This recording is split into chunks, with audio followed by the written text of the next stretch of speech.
Assalamualaikum warahmatullahi taala wabarakatuh. Syukur dihimpunkan kita pada pagi ini pada 31 Ogos, iaitu hari yang penuh bersejarah.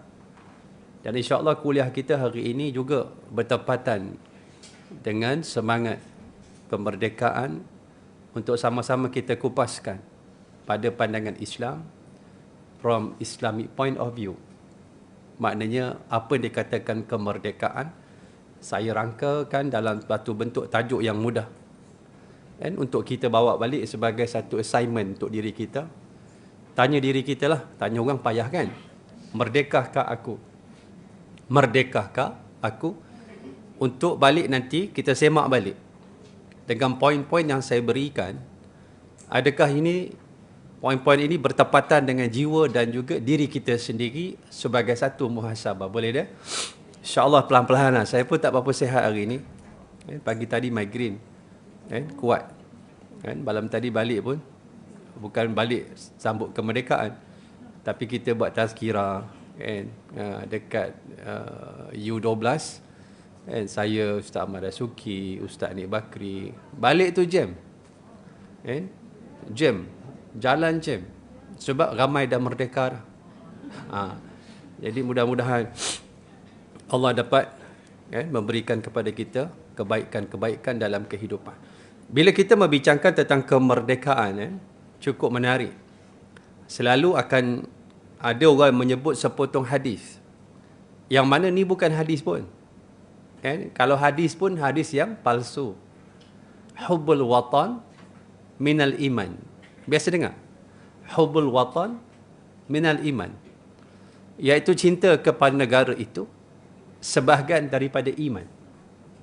Ini hadis maudhu'. Sebagaimana disebutkan oleh Imam As-Saghni yang meninggal pada tahun 650 Hijrah dalam kitabnya Al-Mawdu'at.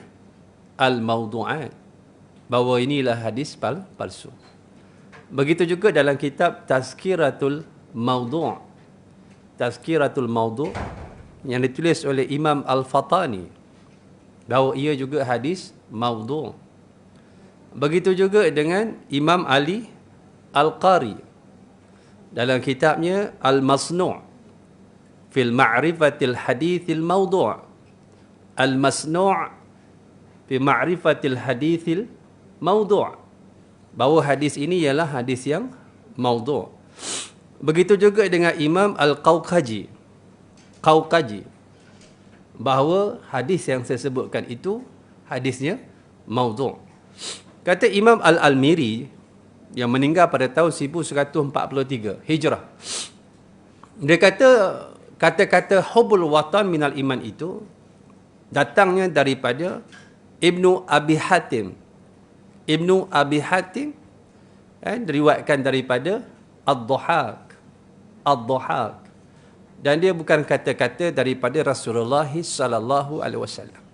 Habis dah ustaz, kalau hadis tu maudhu', kenapa ustaz cerita pagi ni? Ni nak cerita lah ni. Nak sebutnya bahawa maknanya betul. Maknanya betul. Bahawa orang itu dia sangat kasih kepada negara dia, tanah air dia. Merupakan fitrah. Justru itu dia sangat kasih dan dia akan mempertahankan negara.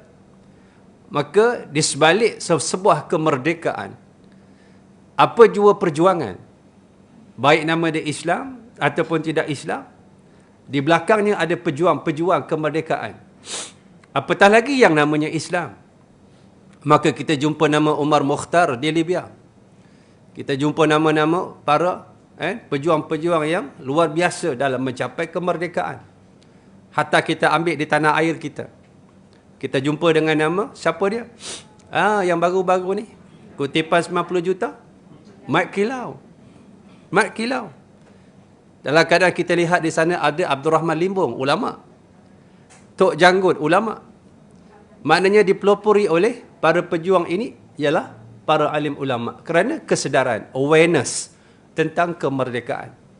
Sehingga kasihnya kita kepada negara itu adanya sebuah peribahasa. Ini bukan hadis. Peribahasa Melayu. Hujan emas di negeri sendiri ke hujan mas negeri orang? Hujan mas negeri orang. Hujan batu negeri sendiri. Baik hujan batu negeri sendiri. Sayangnya negara dia, hujan batu pun tak apalah. Dalam keadaan di sana ada offer yang lebih baik. Hujan emas. Kerana apa? Kasih dan cinta kepada negara dia. Dan bila kita rujuk kepada hadis Nabi, baru kita masuk hadis yang sahih. Tadi saya lontarkan dulu agar kita faham. Kalau dekat mana-mana dinding ada tulis hubbul watan minal iman, bahawa kasih pada negara itu sebahagian daripada iman, itu bukan hadis. Itu maudhu' supaya kita faham. Tapi dalam sepotong hadis yang sahih yang diriwayatkan oleh Imam Tirmizi, hadis ni dia punya martabat hasan sahih. Kenapa hasan sahih? Ada riwayat mengatakan dia sahih, ada riwayat mengatakan dia jalur dia, sanad dia hasan.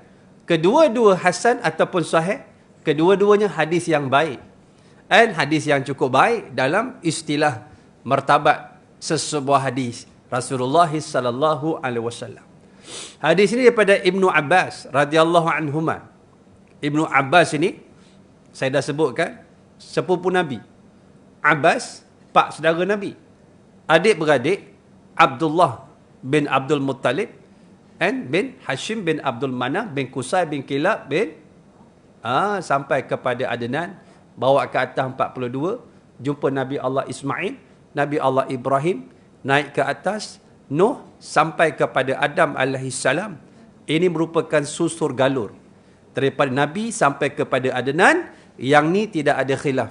Adnan naik kepada Ismail alaihissalam, yang tu ada perbezaan di kalangan para ulama dalam membincangkan salasilah Rasulullah sallallahu alaihi wasallam.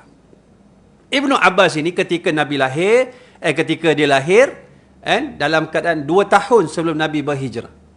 Ketika Nabi wafat, umur dia baru 13 tahun. Budak kecil. Dia lahir, Nabi yang tahnik. Nabi tahnik. Nabi masukkan tamar dalam mulut dia. Air liur Rasulullah telah bercampur dengan air liur Ibnu Abbas, namanya Abdullah bin Abbas.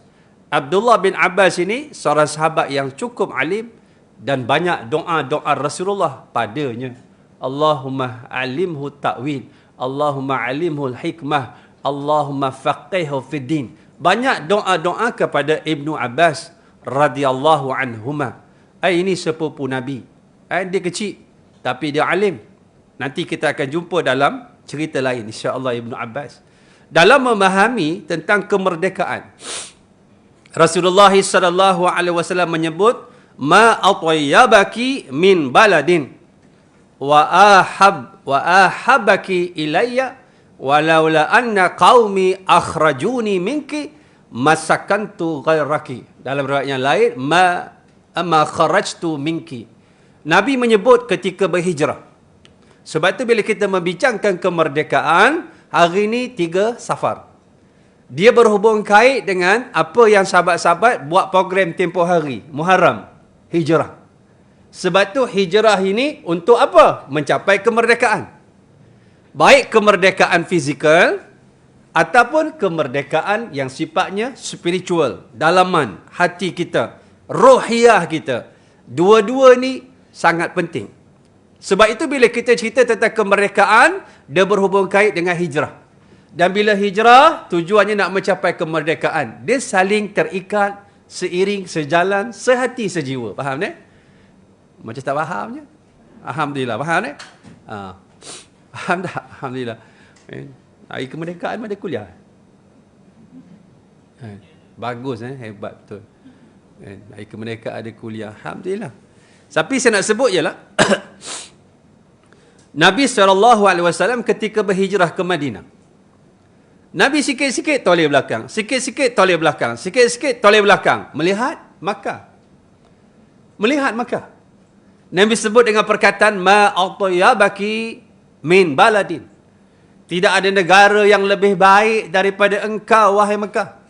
Tidak ada negara yang terbaik daripada engkau wahai Makkah. Nabi lahir di Makkah. Sehingga ada tempat lahiran Nabi, kelahiran Nabi. Kita keluar daripada Safa, kita buat umrah, keluar Safa lepas Sa'i, keluar tu depan sikit ada maktabah. Warna dia creamy cream. Itulah tempat Nabi dilahirkan.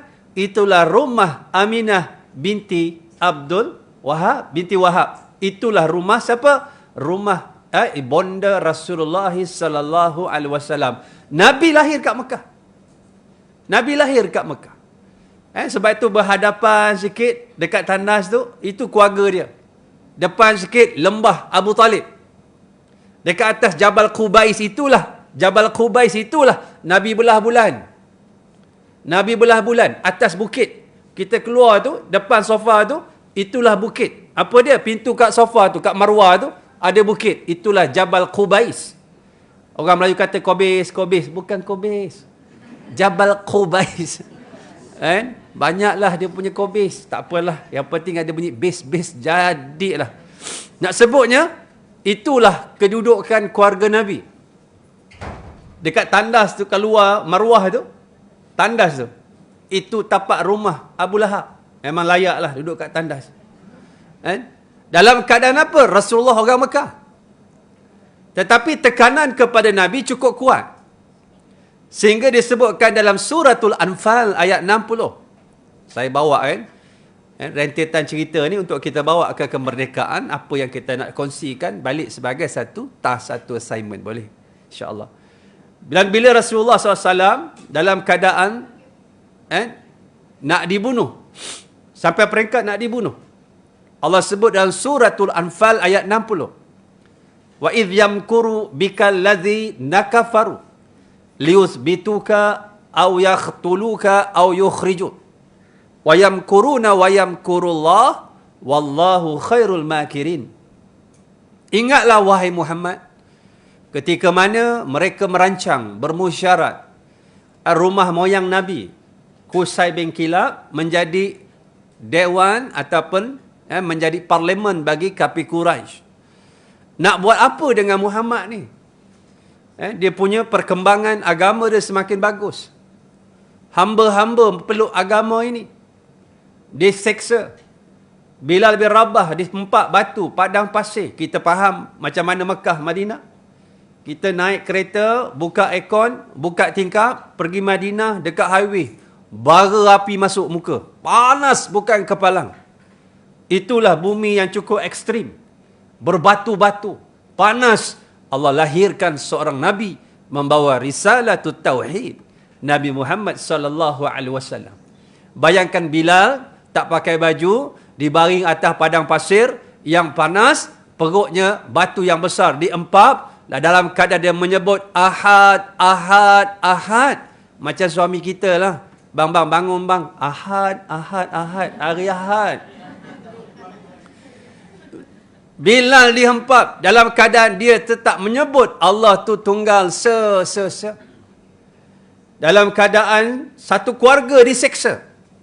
Siapa dia? Ammar, ayah dia Yasir, ibu dia Sumayyah, dan Sumayyah perempuan pertama yang gugur syahid dalam perjalanan dakwah Rasulullah ketika di Makkah. Sumayyah ni dibelah perutnya, dia sedang mengandung, dikeluarkan janin dari perutnya, adik kepada Ammar, dan mati syahid.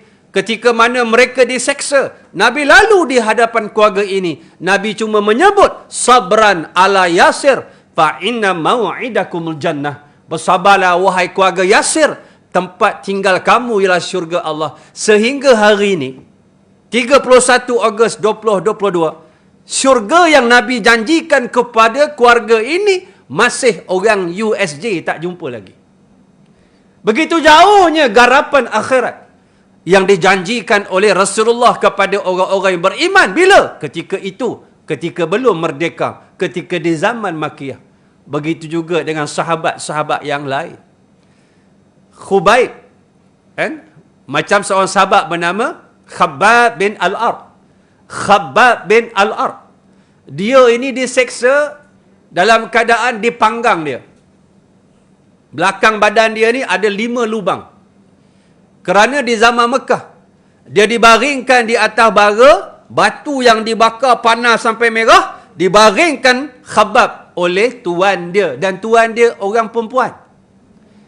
Bila disebut dalam sirah, bila mana lemak-lemak cair daripada badan Khabbab yang gempal itu memadam bara-bara api yang digunakan oleh tuan dia dalam memanggang siapa? Khabbab bin Al-Arat. Dia jumpa Rasulullah, ya Rasulullah, kau tak doakan kat Tuhan ke supaya kita ni cepat menang, Islam cepat menang? Dalam keadaan itu Nabi kata, wahai Khabbab, fa innaka apa dia? Sesungguhnya engkau ini, wahai Khabbab, engkau ni gelojoh, engkau tak sabar.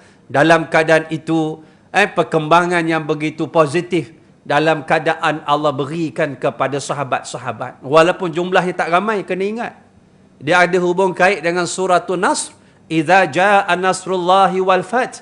Dalam keadaan berada kumpulan yang kecil, minoriti, itulah asalnya Islam. Bada al-Islamu ghariban, fasayaudu ghariban kama bada. Fatuba lil ghuraba. Islam itu bermulanya sedikit.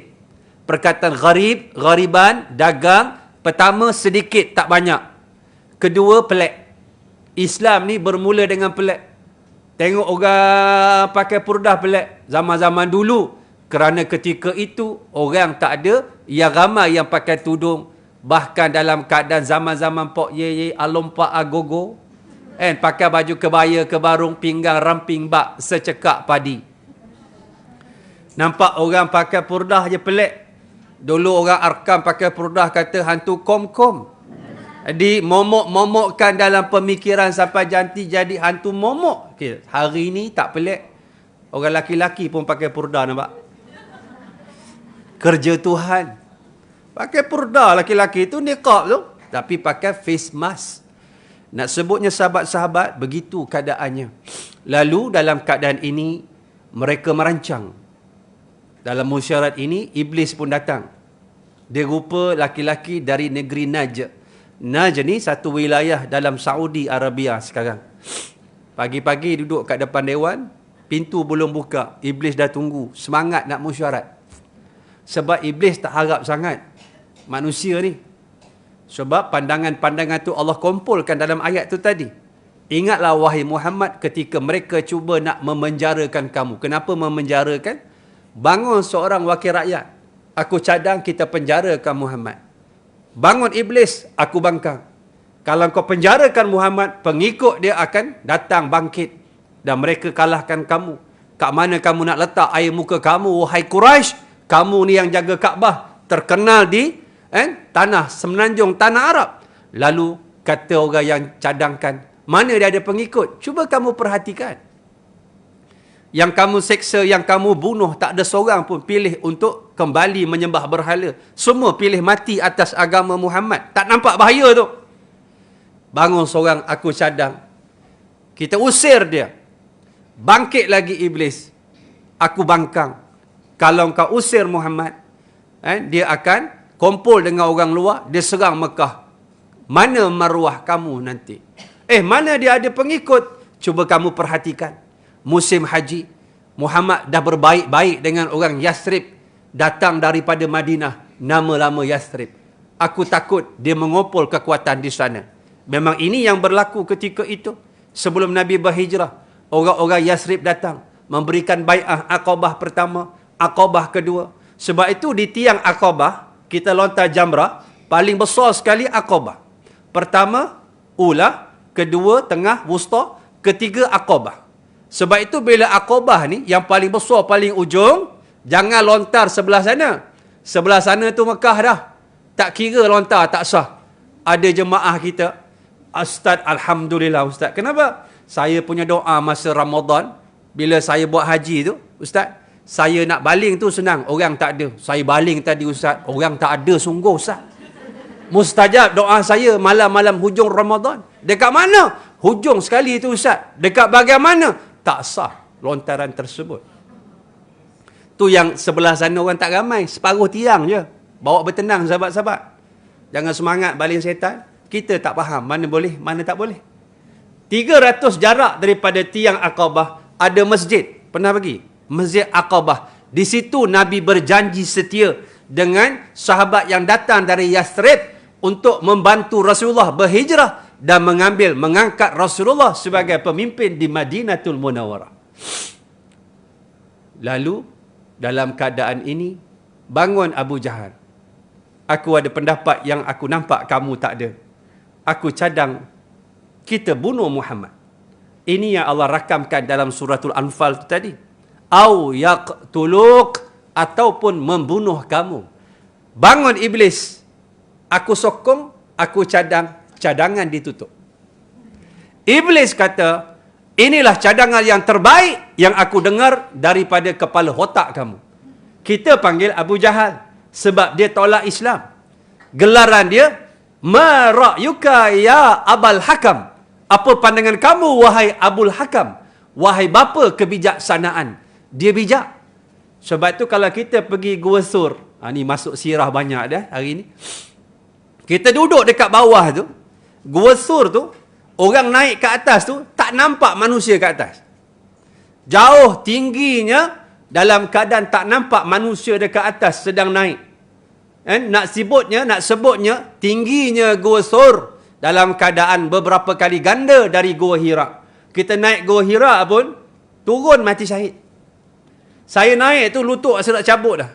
Tapi bila Pak Ji yang dah lama-lama ni, otai potong saya, tercabar juga aku. Ustaz penat Ustaz? Pak Ji ni bawa air, bawa apple, bawa buah. Tadi kita kat depan bawa jemaah, kita pula duduk je penat. Pak Ji ni kata, Ustaz penat Ustaz. Dia potong kita. Naik semangat 46 kita. Itu Gua Hira. Gua Sur, duduk kat atas, tak nampak orang bawah tak nampak orang atas. Macam mana Abu Jahal, dia boleh cari Rasulullah sampai kat Gua Sur? Macam mana?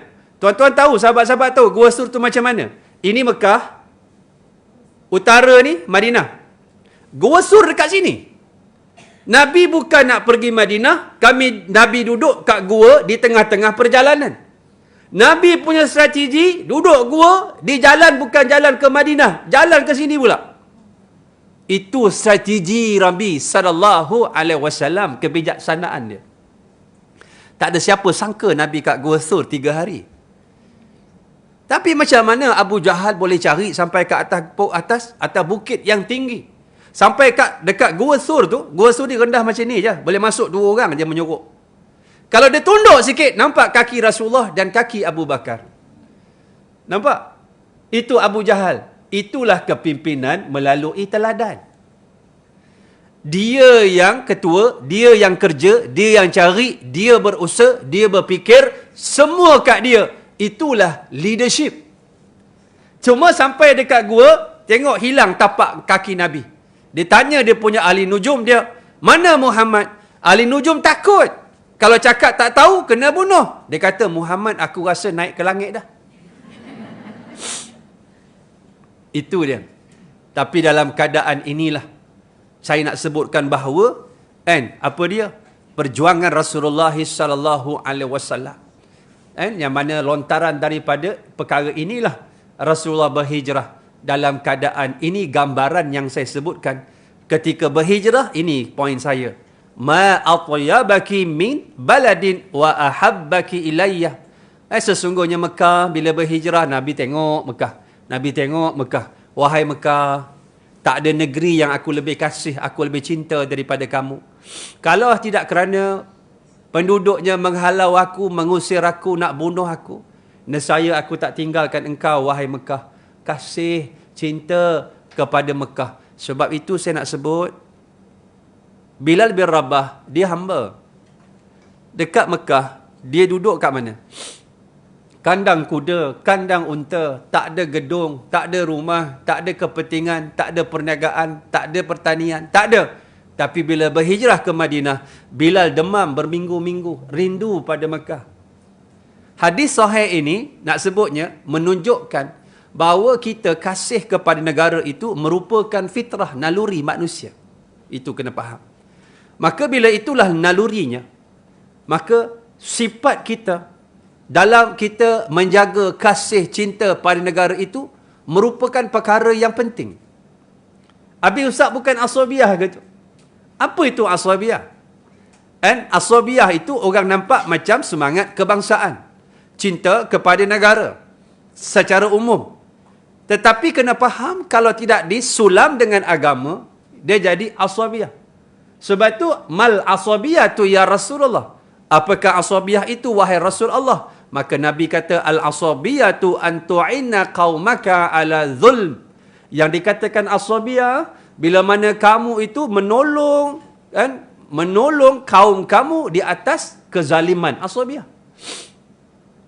Bila kita sebut kabilah-kabilah ni, bangsa tak? Bangsa. Tapi Nabi kata, kenapa Nabi kata? Kalau nak pilih pemimpin, al-a'immatu min Quraisy. Kepimpinan itu daripada Quraisy. Sebab apa? Sebab bila sebut Quraisy, itulah kabilah yang paling kuat di semenanjung tanah Arab. Yang kedua, majoritinya dalam Quraisy itu ada kekuatan agama. Sebab itu, Nabi wafat, naik Abu Bakar. Siapa? Quraisy. Mari daripada Mekah. Naik Umar, lepas itu siapa? Quraisy. Datang dari Mekah. Kemudian naik pula Sayyidina Osman. Siapa? Quraisy. Datang dari Mekah. Lepas tu naik Sayyidina Ali. Karamallahu wajhah. Radiyallahu anhum wa radu'an. Siapa? Orang Mekah. Lahir Mekah. Siapa dia? Quraisy. Mana dia lepas tu naik orang Ansar? Madinah, beritahu saya. Tak ada. Sebab kekuatan itu, bila sebut bangsa, bila sebut kabilah, bila sebut negara, di sana ada nilai-nilai agama, maka itulah yang disebutkan nilai yang baik yang perlu kita pupuk. Dan sebab itu bila sebut merdeka, dia ada dua benda yang kita faham. Pertama, kemerdekaan pada bentuk fizikal. Maknanya bebas daripada penjajah, kekangan, belenggu. Cuba tengok tanah Melayu. Tanah Melayu ni satu tempat yang cukup menarik. Cuba tengok sejarah. Kita ni berbeza dengan negara-negara lain. Cuba tengok Indonesia. Dijajah oleh Belanda. Cuba tengok Filipina. Dijajah oleh Spanyol. Bila tengok India, dijajah oleh British. Bila tengok Libya, dijajah oleh Italy. Bila tengok Mesir, dijajah oleh Perancis. Tetapi menariknya kita, 1511 masuk Portugis, keluar Portugis masuk Belanda, keluar Belanda masuk British, masuk sekejap lepas itu Jepun, keluar Jepun masuk British balik, 31 Ogos 1957 merdeka. 1511 1957, 446 tahun tanah Melayu dijajah oleh penjajah. Faham tak faham? Lamanya kita ni. Sebab itu dalam keadaan kita ni dah habis dalam keadaan dengan polisi-polisi yang pelbagai. Tapi semuanya itu pernah menjajah dan meratah kita dalam keadaan fizikal. Kerana Nabi pernah memerdekakan sebuah negara namanya Mekah, yang dipanggil Fathu Mekah, pembukaan Mekah, berlaku dalam bulan Ramadan. Nabi datang dari Madinah 10,000 orang. Mekah pernah menghalau Rasulullah. Rasulullah orang Mekah. Dalam keadaan orang Mekah tak terima Rasulullah. Nabi ni keturunan yang nobel, bangsawan. Sebab tu ayah dia ni, Rasulullah ni orang yang mulia. Daripada anak Abdul Muttalib. Abdul Muttalib ni ada 10 orang anak. Antaranya yang paling hebat, Abdullah. Hebatnya Rasulullah ni bukan saja-saja dia hebat. Tetapi disusun dengan apa dia? Rangkaian dan juga susunan daripada Allah yang begitu hebat. Dia bukan saja-saja jadi begitu. Tengok ayah dia, Abdullah. Abdullah ni ayah Nabi ketika zaman mudanya. Dalam kitab Al-Bidayah wa Nihayah, ditulis oleh Ibnu Kathir, di zaman dia bujang, dia dingurat oleh seorang bohsia Mekah bernama Ruqayyah. Kita panggil Ruqayyah, tak apalah, lebih kurang sama. Ruqayyah dengan qaf. Ruqayyah, bahasa Arabnya. Nak sebutnya, dia kata, Aina tazhab ya Abdullah. Hang nak pi mana Abdullah? Dia tak cakap Kedah, tuan-tuan. Dia cakap Arab. Aina tazhab ya Abdullah. Hang nak pi mana? Bahasa orang Kedah. Apa jawapan seorang laki-laki dingurat oleh perempuan? Yang mana kita faham kalau laki-laki mengurat perempuan, kalau dia mengganggu ketenteraman awam di pasar malam, di pasar raya, di pasar minggu, di pasar tani, dalam Islam dia ada satu hukuman dipanggil ta'zir. Ditentukan oleh kerajaan Islam bagi orang yang mengganggu ketenteraman awam. Lalu dalam keadaan kalau budak tu baik, dia cakap, ayah aku ni, dia ada tali pinggang ni, taekwondo hitam, black belt ni, berani masuk. Ni perempuan yang baik. Tetapi yang dingurat oleh Ruqayyah laki-laki. Apa jawapan ayah Rasulullah? Ana ma'a abi, la astati'u khilafahu wala firaqahu. Aku dengan ayah aku tak berani membelakangkan dia. Ayah aku ni, hormat sikit. Ayah aku, tengok mulianya ayah Rasulullah. Kemudian kahwin pula dengan ibunya Aminah yang keturunan yang baik. Baru dapat anak yang baik. Mari pula pentarbiahan daripada Allah. Sebab itu kita ni nak keturunan baik, kita yang susun. Kalau kita balik ni, ada orang Pinang anak kita. Yang Pinang pula orang Sudan. Nak tak? Tak nak. Hitam ustaz. Hitam. Dia ada 10 telaga minyak kat Sudan. Boleh bincang ustaz, boleh bincang. Boleh bincang pula dia bila ada telaga minyak. Kita tanya solatnya. Tanya berapa juzuk Quran, berapa kali khatam, berapa surah yang dihafal, kuliahnya di mana, siapa sahabat-sahabat dia yang baik. Kita ada tanya? Tak tanya. Kita akan tanya, apa kerjanya, driver ke manager? Datang naik kereta apa? Naik kereta Aston Villa ke? Datang naik kereta Aston Martin ke? Ataupun datang naik LRT? Kita tanya begitu. Asasnya tak ada. Tetapi Nabi sebut, tazawwaju fi hijris salih fa'inal irqa dassasun. Kahwinlah daripada keturunan yang baik, kerana air mani itu mempengaruhi. Allahu Akbar. Air mani mempengaruhi. Sebab itu orang yang baik dalam membincangkan apa kafa'ah, kufu, yang terbaik, yang sama agamanya. Walaupun lain ada membincangkan, para ulama membincangkan kufu pada harta, kufu sepadan pada kecantikan, kepada keturunan. Tetapi jumhur ulama mengatakan bahawa yang terbaik kufu kepada agamanya. Tu yang Nabi kata, fazfar bizati din taribat yadak. Carilah yang beragama, selamat anak kamu, selamat keturunan kamu, merdeka dia dunia akhirat. Lalu Nabi SAW, keturunan dia ni bangsawan. Atuk Nabi siapa? Abdul Muttalib. Datuk Bandar Mekah. Pak-pak saudara dia siapa? Pembesar-pembesar Mekah. Dalam keadaan itu pun Rasulullah tak diberi peluang. Mereka panggil Al-Amin, Al-Amin 40 tahun.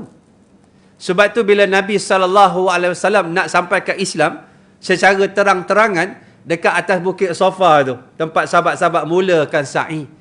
Tinggi tu, semua dia rendered. Ditambahkan simen tu yang nampak rendah.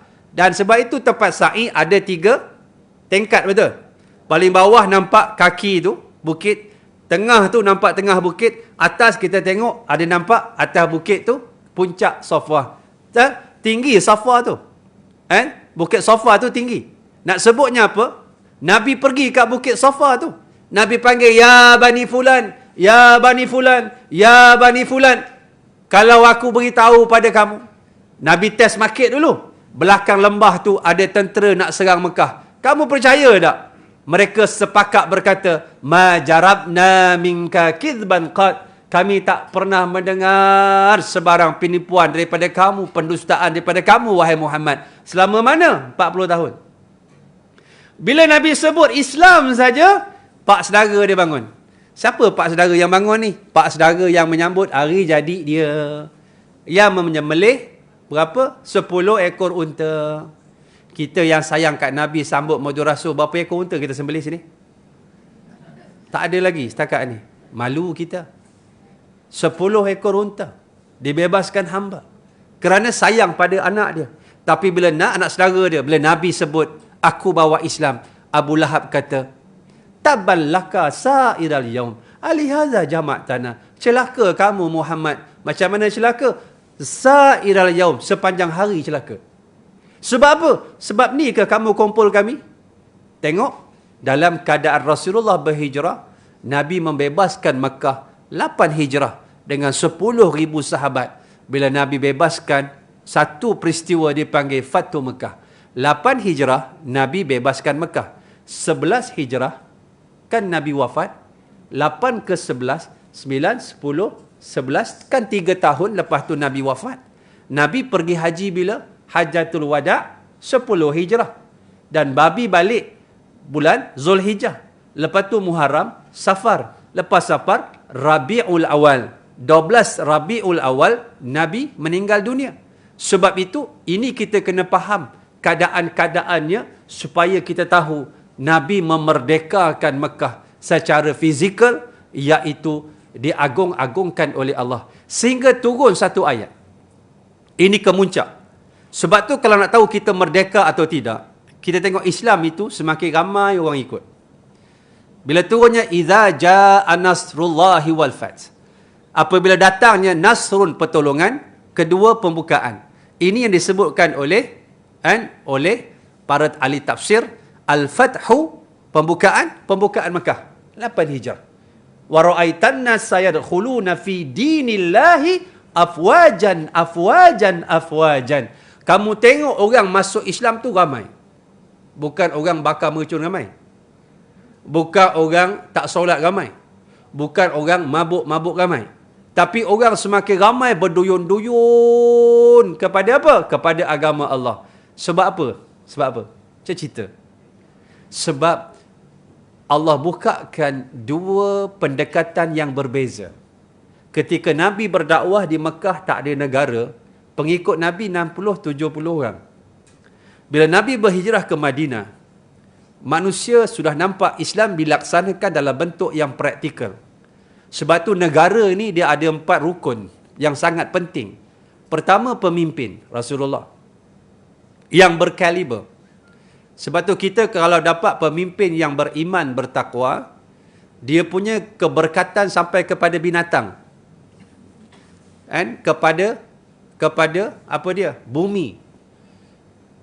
Sehingga Allah bukakan pintu langit, pintu bumi, bawah bumi. Syarat dia apa dia?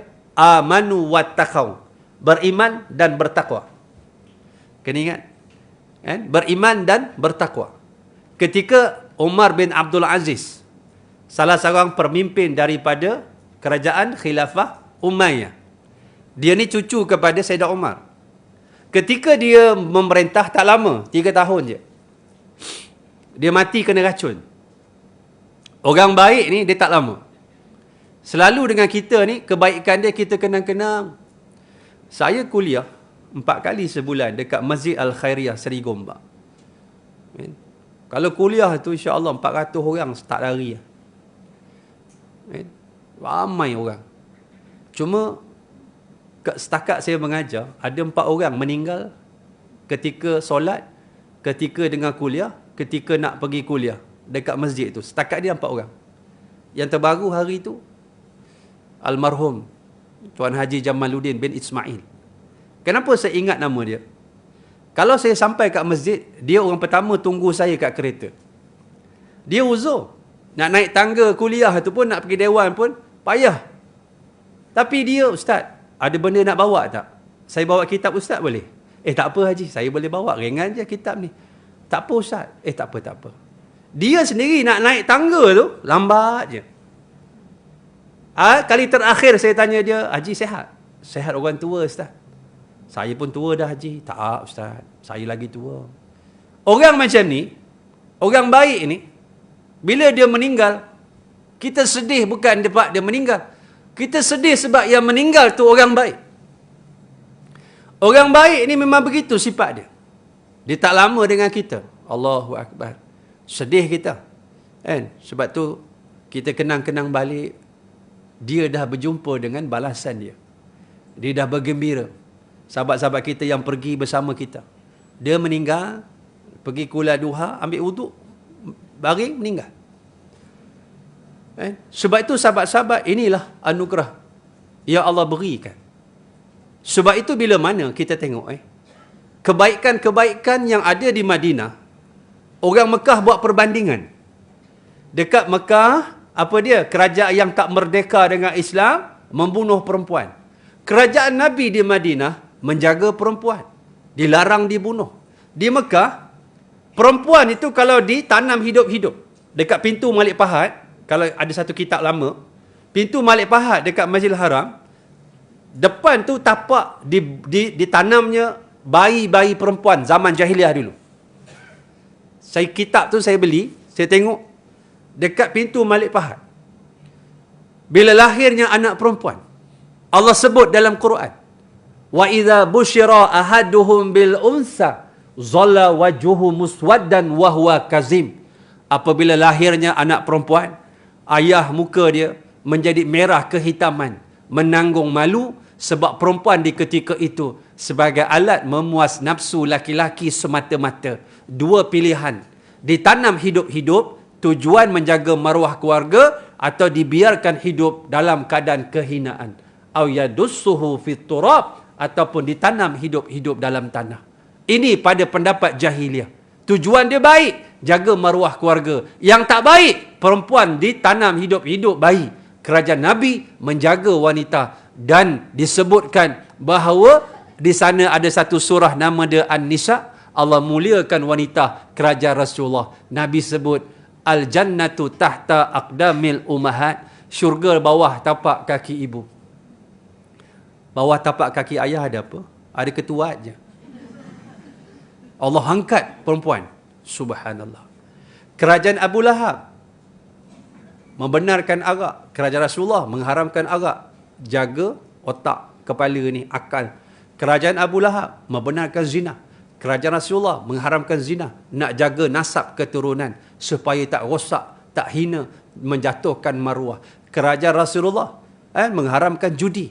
Kerajaan Rasulullah mengharamkan judi. Kerajaan Abu Lahab di Mekah menghalalkan judi. Dan perbandingan ini dilakukan dalam bentuk yang praktikal. Manusia masuk Islam afwajan, afwajan, afwajan, dengan kumpulan yang ramai. Dalam keadaan apa?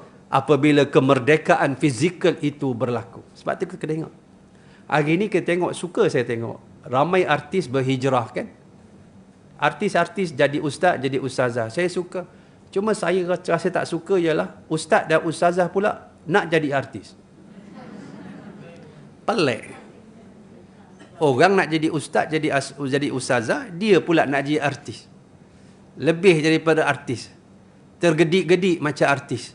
Minta maaf dengan izin. Inilah benda yang berlaku. Terbalik pula. Tak betul benda tu. Kita yang bawa manusia. Jangan kita letak diri kita dalam keadaan dah elok, terjun ke dalam suasana yang tak elok. Dalam keadaan ini sahabat-sahabat, itu hijrah, iaitulah dipanggil kemerdekaan fizikal. Yang kedua, yang ada pada hari ini, yang tidak ada pada kita Portugis, tak ada pada kita Belanda, tak ada pada kita British, Jepun, tapi ialah hijrah yang Nabi bawa, yang disebutkan dalam sepotong ayat daripada surah, nama dia surah Al-Jumu'ah. Ayat yang kedua, di dalam ayat ini ada 3 benda yang Nabi merdekakan. Huwallazi ba'atha fil ummiyina rasulan minhum yaslu alaihim ayatihi, 1, wa yuzakkihim, 2, wa yu'allimuhumul kitaba wal hikmah. Nabi datang ni, Nabi membawa, kita bincang hari itu, ada sambung hari ini, iaitu tentang konsep hidup bertuhan. Konsep hidup bertuhan ini Allah yang letak dia punya layout dia dalam kitab nama dia Al-Quran. Sebab itu bila kita kata merdekahkah kita? Merdeka. Merdekahkah kita? Tak merdeka. Macam mana tu ustaz? Sebab kita nak merdekah macam mana? Kita hamba. Ikatan hamba ni sampai mati tau. Sebab kita hamba kepada Allah, itulah tandanya kita merdeka. Orang yang merdeka itu, dia diikat dengan ayat surah Az-Zariyat 56. Wa ma khalaqtul jinna wal insa illa liya'budun. Tidak aku ciptakan jin dan juga manusia melainkan untuk mengabdi diri kepadaku. Inilah konsep hidup bertuhan. Sebab tu kita yang menjadi hamba kepada Allah, orang Arab kata al-abdu abdun fi kulli hal. Hamba itu, dia hamba dalam semua keadaan. Sebab tu kita ni hamba. Tidur hamba, makan hamba, baring hamba. Kan? Kita ini, kan? Dalam keadaan, kita lakukan kehidupan kita, hembusan-hembusan nafas kita setiap saat kita hamba kepada Allah, dan kita kena bertindak dan berkelakuan kita ni hamba Abdullah kepada Allah. Tak boleh kita merdeka erti kata kita melepaskan ikatan ini. Inilah yang pertama konsep hidup bertuhan yang diletakkan oleh Allah dalam gagasannya dalam Al-Quran. Apa dia? Yang dikatakan Al-Ubudiyah, pengabdian. Surah nama dia Az-Zariyat 56. Yang kedua, Allah ciptakan kepada kita ni yang kita nak capai ni, objektif ni. Apa dia? Dalam Quran, tak payah carilah, tak payah buat sendirilah, tak ada visi, tak ada misi, kita buatlah macam-macam kan. Kita buat nak cari misi hidup kita, tak payah, Allah dah siapkan. Kedua, kita ini ialah khalifah, vicegerency, khalifah. Siapa khalifah ini? Orang yang membawa polisi Tuhan. Allah sebut surah Al-Baqarah ayat 30. Ayat yang ke-30, surah yang kedua, juzuk yang pertama. Allah sebut dalam keadaan wa id qala rabbuka lil malaikati inni ja'ilun fil ardi khalifah. Dalam satu perhimpunan raksasa, Allah dah sebutkan dalam pengumuman dia kepada malaikat, dia nak jadikan di atas muka bumi ini duta dia yang akan melaksanakan polisi-polisi dia. Apakah polisi-polisi dia? Inna dina indallahil Islam. Polisi Allah ialah Islam. Itulah value system. Sistem nilai yang kita kena laksanakan. Apa dia? Ini yang disebut. Apa dia? Wa yu'allimuhumul kitaba wal hikmah. Allah mengajarkan daripada Quran, apakah dia polisi dia? Syariat dia. Maka orang yang merdeka tu tadi, dia dah tahu konsep hidup bertuhan, dia melaksanakan polisi-polisi Allah. Pakaian dia sama dengan polisi Allah. Makan dia, polisi Allah. Tidur dia, polisi Allah. Kerja dia, niaga dia, polisi Allah. Namanya Islam, syariat. Maka perkara ini yang kita kena faham. Allah letakkan pada kita. Yang ketiga, Allah letakkan kita ini memikul amanah. Apa dia? Suratul Ahzab ayat 72. Surah 33. Suratul Ahzab. Allah sebut, Inna aradnal amanata ala samawati wal ard wal jibal. Fa'abayna ayahmilnaha fa'ashfaqna minha wahamalahal insanu innahu kana zaluman jahula. Allah telah tunjukkan amanah ini.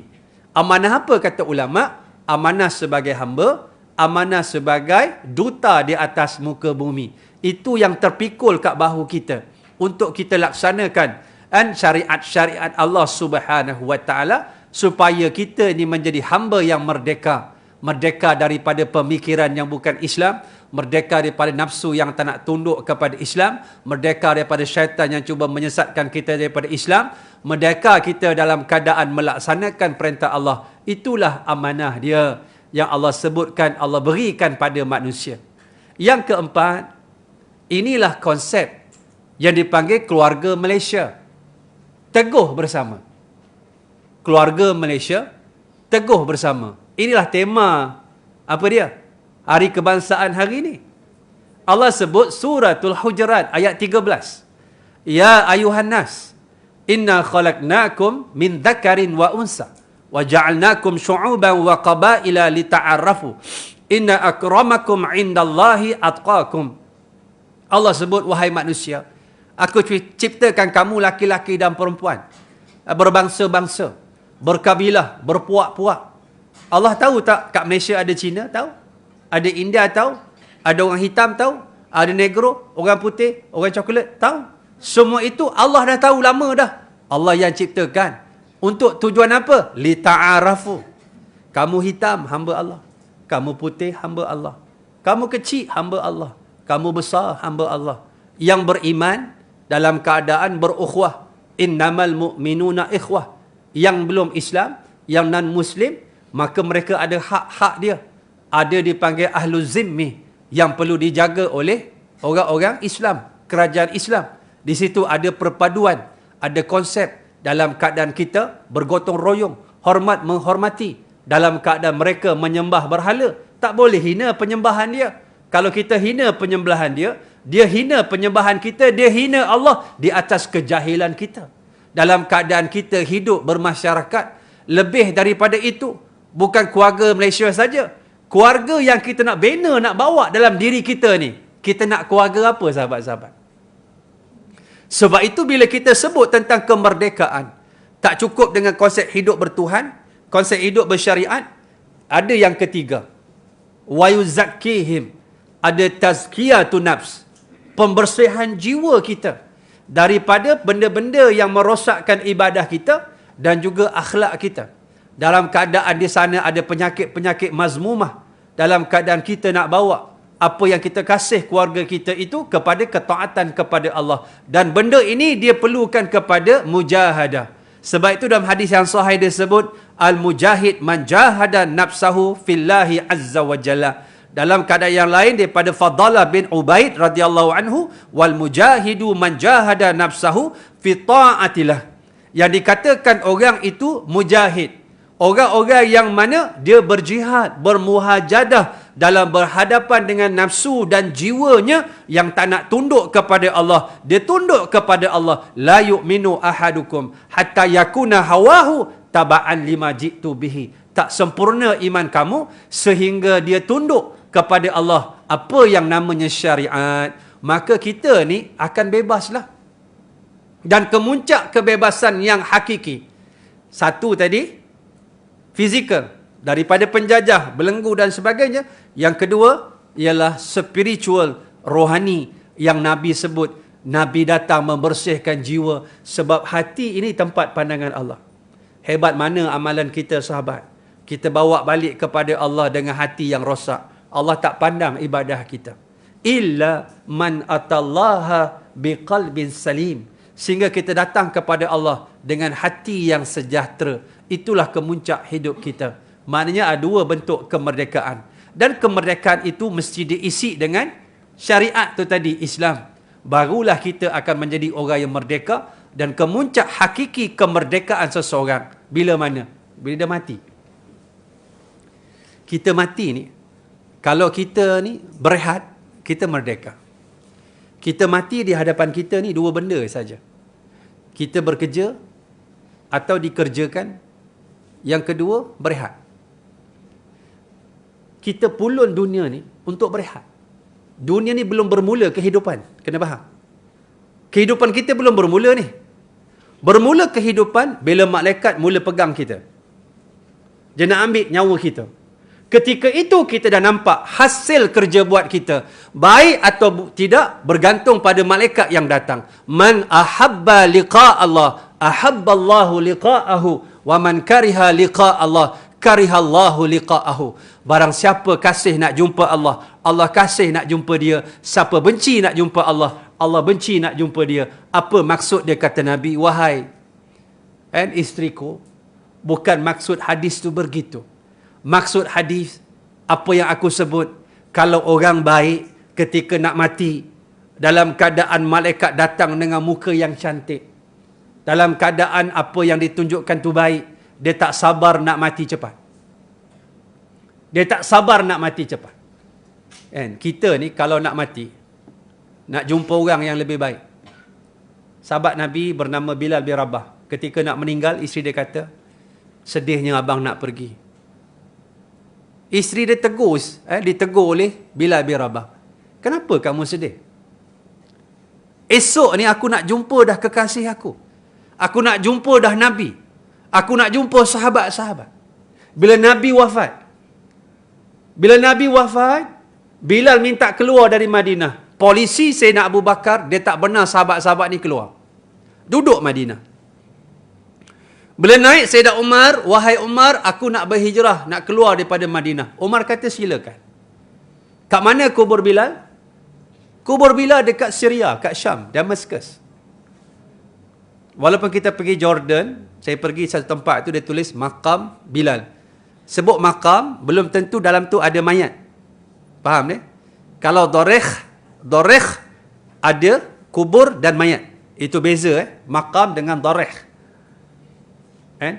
Mungkin Bilal pernah duduk situ. Sebab Jordan pun Syam juga. Tapi bukan dia meninggal di bumi kat situ. Kubur dia sebenar dekat Syria, kat Syam, Damascus. Sebab dulu kan satu negara ni. Syam, Syria, Jordan, Lebanon, Palestin. Satu negara. Dipecah jadi 4 hari ni. Faham ni? Jadi dia berhijrah ke Syam.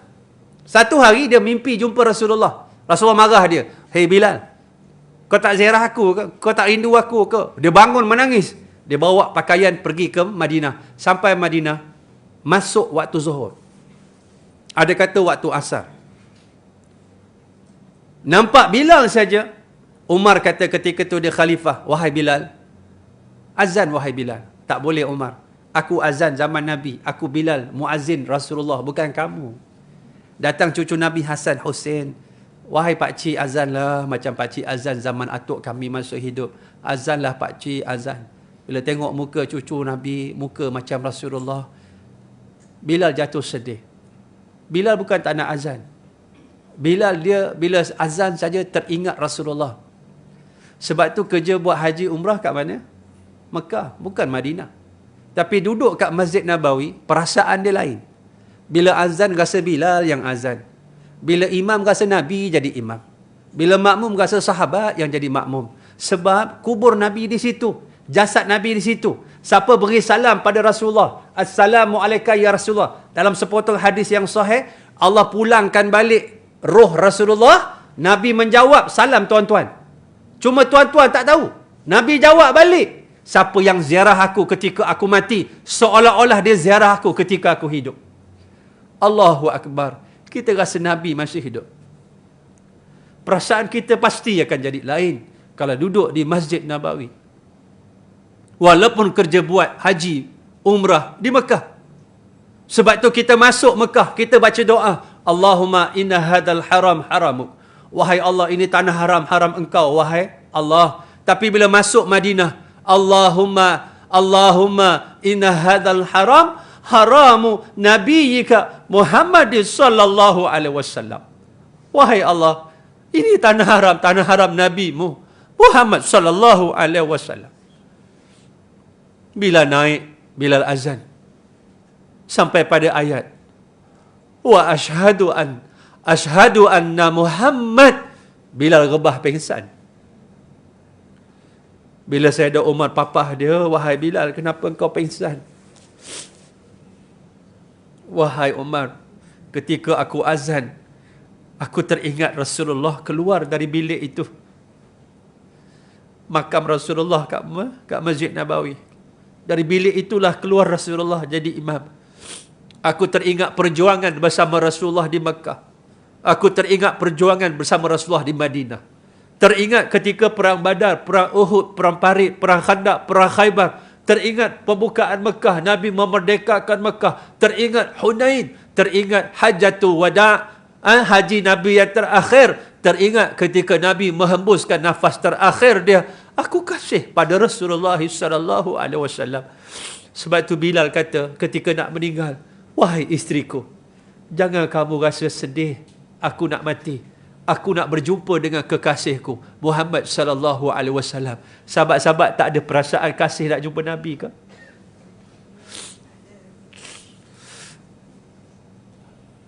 Itulah Nabi kita yang mengajar kita erti kemerdekaan. Dia memerdekakan diri kita daripada belenggu syirik, kekufuran dan juga maksiat. Dan benda ini kita kena faham. Dia kena ada kesungguhan dalam kehidupan. Kemuncak kemerdekaan kita, bila kita mati, kita mendapat habuan ganjaran bermula di alam barzah, membawa kepada syurga Allah. Itu yang dirangkumkan oleh ulama ayat 185 Ali Imran. Kullu nafsin za'iqatul maut. Setiap yang bernyawa pasti merasakan mati. Wa innama tuwaffawna ujurakum yaumal qiyamah. Akan dihimpunkan segala kerja buat kamu. Apa yang kamu lakukan setakat tu je lah. 60 tahun, 60 tahun tu, 70 tahun, 70 tahun tu. Dan barang siapa yang dimerdekakan dari neraka, faman zuhziha aninar wa urkhilal jannah, dimasukkan dalam syurga, ini kemuncak, faqad faza, inilah kemuncak kejayaan. Wa mal hayatud dunya illa mata'ul ghurur, tidaklah kehidupan dunia itu melainkan kesenangan yang menipu kita. Kita belum merdeka lagi. Bila pemikiran, tindakan, percakapan, penampilan kita tak mengikut syariat Allah, kita belum berjaya memerdekakan diri kita. Jangan cerita negara, diri kita tak selesai, keluarga kita tak selesai. Sahabat-sahabat, bolehkah kita masuk syurga dengan nikmat syurga kita makan? Anak kita dalam neraka Allah dipanggang. Bolehkah ayah-ayah? Bolehkah ibu-ibu kita masuk syurga dengan nikmat syurga? Syurga daripada emas merah, daripada zamrud hijau, daripada marjan, daripada lu'lu', daripada emas, daripada perak. Kita masuk syurga ibu-ibu, suami kita dipanggang oleh Allah dalam api neraka. Bolehkah? Bolehkah kita jadi suami seronok masuk syurga, isteri kita digantung oleh Allah rambutnya menggelegak kepala otak dia? Bolehkah? Kita belum merdeka.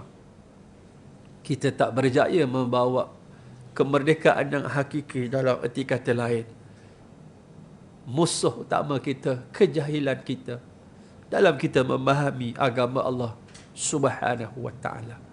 Itu yang saya sebut tu tadi, saya bawakan kepada sahabat-sahabat. Merdekahkah aku? Kita balik, kita muhasabah diri kita. Kalau kita kasih dapat jumpa Rasulullah, kita ni kasih juga dapat jumpa orang yang kita kasih kat dunia, dekat alam barzah, dekat dalam syurga. Saya dah sebut dah, kita mati, masuk iliyin insya-Allah. Kita gelabah. Orang tanya, kita jawab dah. Pertama cari, kita banyak bertanya, ayah aku mana? Ayah aku, dia mati dulu pada aku. Kat sini tak? Kat sini. Mak aku. Isteri aku. Suami aku. Anak aku, dia mati dulu pada aku. 2 tahun lepas dia mati. Dia masuk iliyin tak? Masuk iliyin tak? Masuk sini tak? Belum masuk lagi dalam cerita pasal syurga. Di alam barzah, dia kelang kabut. Dia cari orang-orang yang dia kasih kat dunia. Masuk tak tempat orang baik? Sebab kemuncak dia bila yang baik ini, hujung dia syurga Allah Subhanahu wa ta'ala. Inilah yang kita nak bawa dalam kehidupan kita yang sedikit ini. Kita memahami kehidupan kita ini dengan apa yang disebutkan oleh Allah, oleh Rasulullah dalam konteks kemerdekaan yang hakiki. Di samping kita kasih cinta pada negara kita, kita nakkan kebaikan kepada negara kita. Dalam keadaan itu tanggungjawab orang-orang yang beriman kepada Allah dan kepada Rasulullah sallallahu alaihi wasallam.